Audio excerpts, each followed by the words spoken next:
Next question جو ہمیں دیکھنا ہے وہ یہ ہے کہ دنیا کی ڈینسٹی کیا ہے. اس world in general are densely populated area اور لیس ڈینس پاپولیٹڈ ایریا.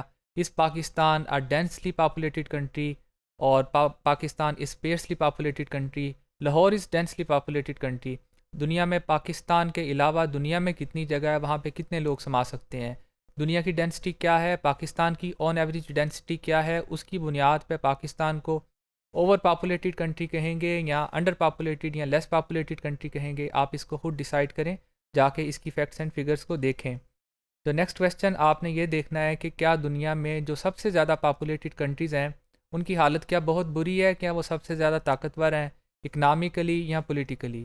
اس کا آنسر بھی آپ کو پاپولیشن کے متعلق ٹرو پکچر کو دکھائے گا.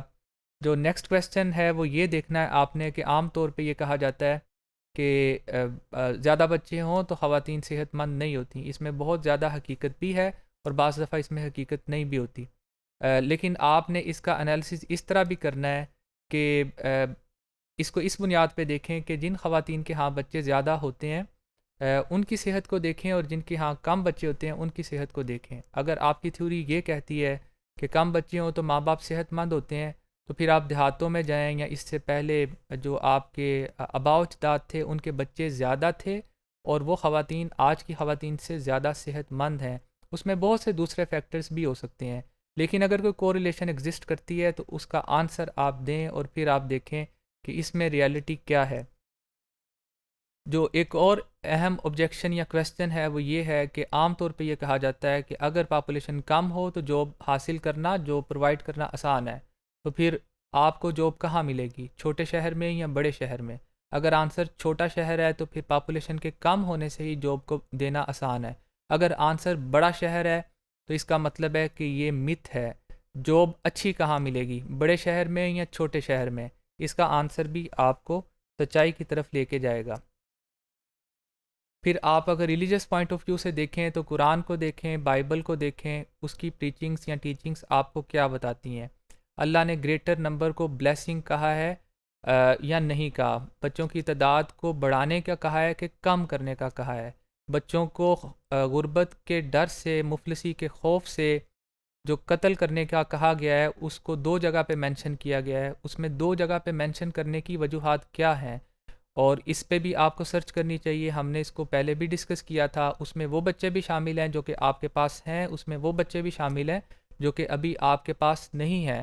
اور اس کو شرک کے ساتھ کیوں ریلیٹ کیا ہے، اسی آیت کے اندر اس کا ذکر کیوں کیا گیا ہے. اسی طرح جو پیغمبر ہیں ان کی تعلیمات کیا ہیں، ان کی دعائیں آپ کو کیا بتاتی ہیں، حضور صلی اللہ علیہ وآلہ وسلم کی احادیث آپ کو کیا بتاتی ہیں. بچوں کی تعداد میں اضافے کے متعلق بتاتی ہیں کہ کمی کے متعلق بتاتی ہیں. ریسورسز اور پاپولیشن کو بیلنس کرنے کی کوئی ایک آیت، کوئی ایک حدیث، کوئی ایک ایگزامپل اگر آپ کو کسی جگہ سے ملتی ہے ڈائریکٹلی تو اس کو ضرور کوٹ کریں. اگر نہیں ملتی، بڑھانے کی ملتی ہے ڈائریکٹلی تو اس کو کوٹ کریں. It should be an impartial analysis and it should be based upon unbiased search. پھر آپ کو یہ بھی دیکھنا چاہیے، دیکھیں ایک چیز جو سب سے زیادہ اہم اور بڑے کویسچن انسانی زندگی کے اندر ہوتے ہیں، انسان اس کو ٹاپ پرائرٹی میں شامل نہیں کرتا. یہ سارے علوم بالکل ثانوی حیثیت رکھتے ہیں. الٹیمیٹلی آپ سے ایک ہی کویسچن پوچھا جائے گا اور وہ کویسچن یہی ہوگا کہ آپ کا رب کون تھا اور آپ نے کس کو اپنا رب سمجھا ہے. اب اس کے کچھ ایٹریبیوٹس ہیں. انسان کا کام ہے کہ وہ پوری زندگی میں اپنے اس رب کو تلاش کرے اور اس کی حقیقت کو جانے. اب اس کے بہت سے نام ہیں، اس میں ایک نام رب ہے، ایک نام رحمان ہے، ایک نام رزاق ہے، ایک وہاب ہے، ایک پالنے والا ہے، ایک دینے والا ہے. اگر آپ کو اس کے ناموں کو صحیح طرح سرچ کرنا ہے تو آپ کو اس کی ایبیلٹیز پہ شک نہیں ہونا چاہیے. اگر آپ کو اس میں شک ہے تو پھر آپ اپنے رب کو صحیح طرح نہیں پہچانتے. کیا اس بات میں کوئی شک ہے انسان کو، یا انسان کو اگر شک ہے تو اس کو پھر اس کو ریفائن کرنا چاہیے.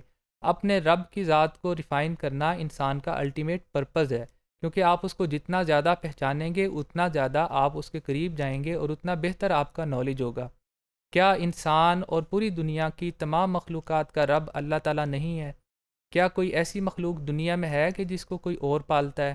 انسانوں کے ساتھ یا دوسرے لوگوں کو کوئی کسی ایک چیز کی ذمہ داری کسی ایک ملک نے اگر لی ہو، کسی شخصیت نے لی ہو، آپ کے لیے ہو، آپ کے جسم میں جو اعضاء ہیں ان کے لیے ہو، آپ کے اپنے اوپر اگر ذمہ داری ہو، ان کویسچنس کو آپ لگاتار سرچ کرتے جائیں۔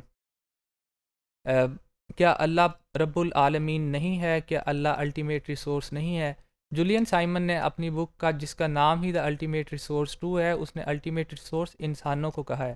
میں پرسنلی سمجھتا ہوں کہ الٹیمیٹ ریسورس انسان بالکل نہیں ہوتے۔ الٹیمیٹ ریسورس یا الٹیمیٹ رب تو اللہ کی ذات ہی ہے، اس کے علاوہ کوئی کسی کو نہیں پال سکتا۔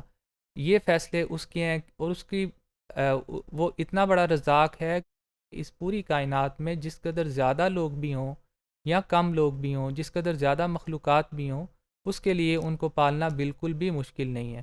اس کا یہ مطلب نہیں ہے کہ ہمیں پلاننگ نہیں کرنی چاہیے، اس کا یہ مطلب نہیں ہے کہ ہمیں ویسٹ کرنا چاہیے۔ اللہ نے عقل دی ہے، آپ سارا کچھ استعمال کریں، لیکن اس کا یہ مطلب بھی نہیں ہے کہ آپ ایک طرف کی برین واشنگ لوگوں کی کرتے جائیں اور پھر آپ دوسری طرف کے پوائنٹ آف ویو کو بالکل نہ سنیں۔